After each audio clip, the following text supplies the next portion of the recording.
PC gamers have a ton to look forward to this year. Hi folks, it's Falcon, and today on GameRakes, the top 30 PC games coming in 2020. Just as a quick disclaimer, no, we're not going to talk about the new Baldur's Gate or the new Elder Scrolls because it's very unlikely we'll be seeing those this year, so without further ado. At number 30 is Microsoft Flight Simulator, the first in a while. The last one we saw was back in 2014. This one will be leveraging Bing Maps data in order to be creating a incredibly accurate version of the world with photorealistic 3D models that are created with photogrammetry. Basically, for me, it's everything you could ask for with a new Microsoft Flight Simulator. It looks like it's shaking up to be an accurate sim with incredible graphics. It doesn't have a release date, but it is coming to PC and Xbox One sometime this year.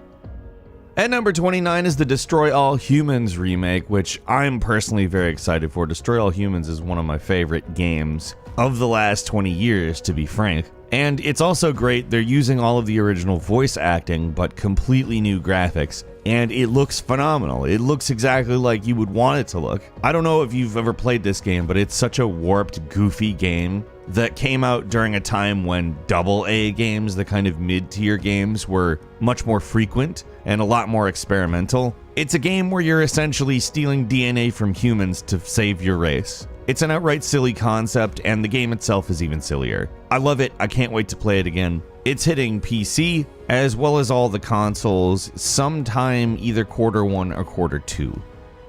At number 28 is Phantasy Star Online 2, a game that, frankly, we really never thought we'd see. In Japan, they've been playing this game since 2012. Frankly, they're even playing it on Nintendo Switch as we speak. But we will be seeing this follow-up to what is frankly one of the greatest MMORPGs of all time. It's free to play, and it's something I'm excited to be doing on a totally official basis. I'll say it was probably a little bit more innovative back in 2012, but that doesn't mean it isn't just full of beauty and character and really fun to do anything in, frankly. It's a great game, which we'll be able to officially play now, in English. It's coming to Microsoft Windows as well as Xbox One in the spring or possibly early summer. We look forward to it.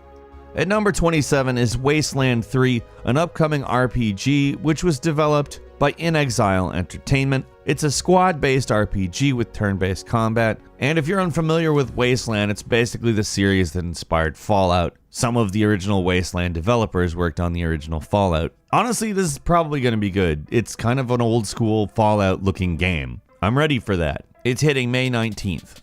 At number 26 is Empire of Sin, a strategy game which is coming to us via Romero Games. You play a Chicago mobster, loosely based on real people during the Prohibition era. And in my opinion, that setup just sounds really interesting for a turn-based strategy game. And the combat in it is being described as XCOM-like. Honestly, that's a great idea. Whoever thought, let's do a turn-based strategy mobster game? I mean, seriously, that was a great idea. I cannot wait to play this. It's coming to pretty much all platforms. Obviously, we're talking about PC here, sometime in Q2 of this year.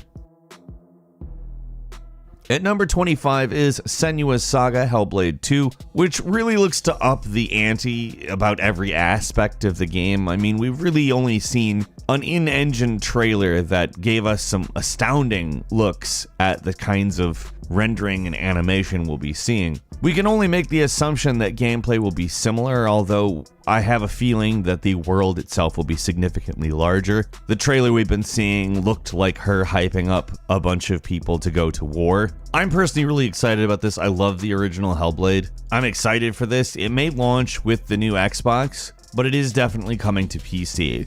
At number 24 is Overwatch 2, which is a non-standard sequel. It's kind of a big expansion to Overwatch, but more interestingly speaking, it's got a story now. And fortunately, all existing cosmetics you have will carry over to the sequel. And if you're not intending on getting the sequel, you can still play Overwatch 1 with the Overwatch 2 people. It's receiving all the same PvP updates and other updates as well, although I don't know if it will receive the same graphical updates. Either way, it's really exciting, and it's cool to see them embrace a model that isn't necessarily completely outdating the original. Overwatch 2 is coming to all platforms, but particularly we're talking about PC today. Sometime this year, we don't have an exact date, but I mean, it was in pretty good shape back in November, so it probably won't be too long. We'll see if they're waiting to launch alongside the new consoles or not, probably sometime soon. At number 23 is LEGO Star Wars The Skywalker Saga, which is, yes, the complete saga as a LEGO Star Wars. All the humor, all the fun, all the frankly enjoyable gameplay of LEGO Star Wars spanning the entire 9-movie saga, which is really exciting. It's kind of the culmination of the LEGO Star Wars series, obviously. It's coming to everything, including Microsoft Windows, sometime this year. At 22, it's Tales of Arise, the latest in the Tales series, of course, a series of JRPGs, action RPGs to be specific, which will be bringing some developments to the battle system, as well as other elements of the game, as it was more or less an initiative to sort of evolve the series. It's a beautiful looking game too, using the Unreal Engine, and really just looking interesting to play. I'm super excited for it, I'll be checking it out, can't wait for more information on it. It's hitting pretty much all platforms, obviously PC at some point this year. At number 21 is Gods and Monsters, a very clearly Breath of the Wild influenced game coming to us from Ubisoft, specifically the creators of Assassin's Creed Odyssey, which again makes sense, the Greek thing. It is very Greek oriented, but again looks very much like the new Zelda. Understanding these two aspects, I would say, like, if you could combine Breath of the Wild with Assassin's Creed Odyssey, that's probably what you're dealing with here. And as far as I'm concerned, that sounds wonderful. We don't have a date for it, but it is coming sometime this year. It's a must-play as far as I'm concerned. At number 20 is Outriders, a new co-op shooter from the developers of Gears of War Judgment and Bulletstorm. It's a 3-player game, so obviously it bears some similarities to Gears right off. This game has been kept kind of mysterious because it's basically fully sci-fi, very apocalyptic, and I think it's going to be really cool. We don't have an exact date, but Outriders is going to release in September. At number 19 is Total War Saga Troy, which is of course a Total War game set in Troy. It's interesting because they seem to be trying to merge a historical account of a Battle of Troy along with a sort of mythical one. There will be monsters, for instance, minotaurs, etc. So it feels like the lines are kind of blurry there, possibly to good effect. We don't have a specific date, but we will be seeing this game sometime this year. At number 18 is Death Stranding, a wholly unique game that came out on the PlayStation 4 last year in November. It is hitting the PC this year, and it's just a game that basically defies explanation, and yet, when you play it, seems familiar and even nostalgic in some weird ways. It's very much a Kojima game. I love it. It's definitely not necessarily for everyone, but an experience that I truly enjoy. Death Stranding is hitting PC in Q2 or Q3 of this year. Number 17 is Kerbal Space Program 2, which is being developed by a different developer. On the other hand, one that seems to really revel in the idea that they get to work on this. There are a lot of ambitious upgrades that we've heard about, particularly to building, and I'm kind of interested to see the actual result of that. Kerbal is just a really goofy but really entertaining and engaging game. And with a different developer, without it being ambitious, it would just feel like a rehash. So, in my opinion, that really sounds like the right path. This game is supposed to happen sometime after April, but we don't know exactly when that is. It could even be next year. We're hoping it's not. At number 16 is Torchlight 3, a hack-and-slash action RPG that follows Torchlight Frontiers, which was a massively multiplayer online game, as was this intended to be. However, they grounded Torchlight 3 in a more linear approach, so we'll end up seeing what exactly kinds of changes that they made. In a lot of respects, it kind of seems as though it's going to be a upgrade of Torchlight 2, which is good. Torchlight 2 is great. We don't have a date for it. It's coming sometime this year. I mean, Torchlight rules. It's fun. I can't wait to play this. At number 15 is Crusader Kings 3, a 4X grand strategy game set in the Middle Ages. Essentially, you could look at this type of game as a dynasty simulator, and if that has you interested, I would highly recommend playing one of the previous games before this one. They're pretty in-depth, pretty detailed, and really fun. Crusader Kings 3 is hitting Windows sometime this year. At number 14 is Godfall, which is something that's pretty different looking coming to us from Counterplay by way of Gearbox. It's a high fantasy action RPG where we've got different realms based on different elements. In some ways, the idea of this is very intriguing. On account it's very much like a looter shooter, however, it's fully melee oriented. They're calling it a looter slasher. This is something I'm personally pretty interested in. I think it could work very well. I don't love the whole Anthem drop in, drop out co-op style, but we'll see. Honestly, the concept is interesting enough that it's worth checking out. That's hitting sometime late 2020, probably around when the new consoles come out, because it's coming out on PlayStation 5 as well. But it's definitely worth a closer look, I think. Number 13 is Marvel's Avengers, which looks very much as though it is this kind of action extravaganza, which we've seen some pretty interesting full-blown action on. We've got kind of Spider-Man looking combat with a lot of QTE stuff. In some ways, honestly, it kind of just depends on how it shakes out, because it looks cool. We'll see though. It's hitting all platforms, including PC, on September 4th. At number 12 is Diablo 4, a game that we've been faked out at some point about. And it's exciting on account they'll be allowing you to customize your character a lot more than previous games. And of course, your normal customization trees will come into play. Now, we don't have a ton of information. We know that it's coming to pretty much every platform, including Windows, of course. But we know that there is a chance it will come this year. We'll probably know more about that in June with E3. But until then, I'm keeping my fingers crossed. At number 11 is the Resident Evil 3 remake, which I don't know how you couldn't be excited for. It's basically getting the same treatment as Resident Evil 2. Because Resident Evil 3 is innately related to Resident Evil 2, some of it taking place before, some of it taking place after the events of Resident Evil 2, it looks very much like a continuation of what was done with the previous remake, which is great because the work they did for the Resident Evil 2 remake elevated that game to a level that it deserved it. It was a fantastic game, and technology and expectations have changed. That's perfect for Resident Evil 3 too. It's hitting on April 3rd. I'll be playing it.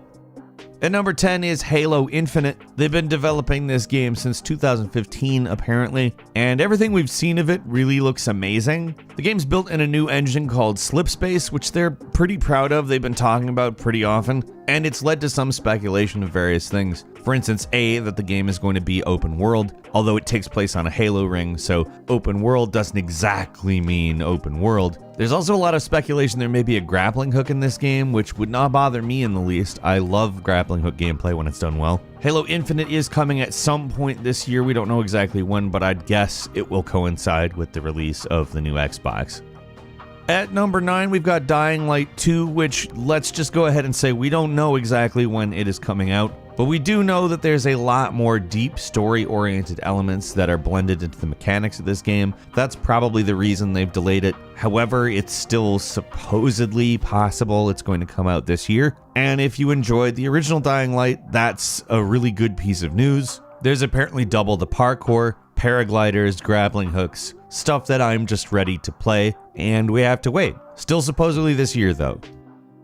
Number 8 is Elden Ring, the collaboration between George R.R. Martin and From Software. This is an open-world Dark Souls game, basically, and that's a very interesting prospect on account. While pretty open, they tend to be fairly linear games. This is, in some ways, kind of, I think, a test to see exactly how workable that is, and I can't figure out a better way to have done something like that than collaborating with George R.R. Martin. We don't have a date for this. It's supposedly coming this year. I don't know why you wouldn't be excited about this as a fan of either George R.R. Martin or Dark Souls. I certainly am. At number 7, it's Vampire the Masquerade Bloodlines 2, which is an action RPG where you create a vampire character, select a background, and go out and do vampire stuff. You need blood, you have to feed on people, and it takes place in Seattle during Christmas. Let's just go ahead and say this kind of sounds pretty awesome. The original really didn't do well, not necessarily critically speaking, but commercially. So to see this happen is awesome. We don't have an exact date, but it's coming this year sometime. And number 6 is Watch Dogs Legion, which is basically Watch Dogs set in a future where Brexit has turned Britain into a police state. Honestly, that sounds like a really good idea for a setting, and considering how much better Watch Dogs 2 is than Watch Dogs 1, I'm quite excited to see it. We don't have a date, but it is coming sometime this year. I'm looking forward. And number 5 is Rainbow Six Quarantine, which in a lot of ways gives the vibes of a more sci-fi oriented game. It has to do with an alien parasite, and it looks like a co-op experience in which you basically have to fight your way out of various parasite sites. To me, it sounds a lot like Rainbow Six Siege plus aliens. Maybe with 3-person squads, maybe with more, I don't know exactly, but it looks cool. It's supposedly going to hit sometime in Q1 or Q2 of this year. I would expect more news on that very soon for that to be the truth. We'll see. At number 4 is Doom Eternal. I don't know about you, but I'm pretty darn excited for the follow-up to the 2016 reboot of Doom, which, well, it's not exactly the same thing as the old school Doom. It's certainly a really good game that captures a lot of the great elements of the originals, bringing in a couple of new elements, and of course, this sequel looks to be doing the exact same thing. I've got 2 words for you that I am particularly excited about, and those words are specifically grappling hook shotgun. Oh yes, you know I'm here for grappling hook mechanics. There's a ton of new features that I'm really excited for with this version of Doom, to say the absolute very least. It's coming to all platforms, but it's hitting PC sometime this year. We're excited. At number 3 is Mount and Blade 2 Bannerlord, an action RPG in which a lot of ideas seem to have been upgraded. For instance, sieges are intended to be more on the strategy element of things. There's factions, there's multiplayer. If you liked the previous Mount and Blade, it looks like it's going to be great. Speaking of looks, graphically, it's a huge upgrade from the previous game, which came out in 2008. I'm excited to play it. I enjoyed this game way back when. It's hitting early access in March. At number 2 is Cyberpunk 2077, and let's just go ahead and say, this game looks like it's trying to be everything and might actually kind of deliver. We're talking destructible environments, driving, shooting, stuff that just looks good. Like, it looks like a step above a lot of other things, and on top of that, it looks like a Witcher type RPG. It's hard to actually say the kinds of expectations that I have going into this game for how deep it will be and how engaging it will be, but I kind of think they're going to be met. It's looking good. Cyberpunk 2077 is hitting on September 17th. And finally, at number 1, we have Half-Life Alyx, a VR FPS, which will function as a prequel to Half-Life 2. Now, we don't have a lot more info besides that. We've seen some gameplay. It does look very intriguing. There are some elements that seem genuinely interesting that are VR incorporated, and this could be the thing that finally sort of legitimizes VR. It's a full game, supposedly over 30 hours, and I'm excited for it. I look forward to playing it. That's hitting in March. A couple of bonus games for you are Trials of Mana, which is essentially a remake of an old Super Nintendo game that I'm excited to play personally. I loved the old game. I'd love to see how they've changed it, what they've left. That's hitting April 24th. Hollow Knight Silksong, which is a Metroidvania action-adventure, and a sequel to Hollow Knight, which was a very cool game. This looking much more expansive and broad and pretty, for that matter. Ori and the Will of the Wisps, another game along those same lines, a sequel to Ori and the Blind Forest, which was a phenomenal game in its own right. This looks to expand the concept much further than the Forest, giving us a lot more variety in terrain. Disintegration, a game set in the supposed near future of a sci-fi apocalypse, setting you in PvP multiplayer against other pilots and crews as you're obviously attempting to survive in an awful, awful, awful situation. That's coming sometime this year. Next is Oddworld Soulstorm, a reimagining of Abe's Exodus. Frankly, it looks great. Looks like we retain the types of gameplay that the original had. Carry On, which is a game that I am so excited for. A reverse horror game where you play as an amorphous creature absorbing everything around you, which is hitting sometime this year. And finally, Medal of Honor Above and Beyond, which is a new Medal of Honor game. It's a VR game, and it might be great, it might not be, I have no idea at this point. But I am excited to see Medal of Honor make a comeback. That's all for today. We got a lot coming this year. What are you excited for? Leave us a comment. Let us know what you think. If you like this video, please click like. If you're not subscribed, now's a great time to do exactly that. We upload brand new videos every day of the week, and the best way to see them first is, of course, a subscription.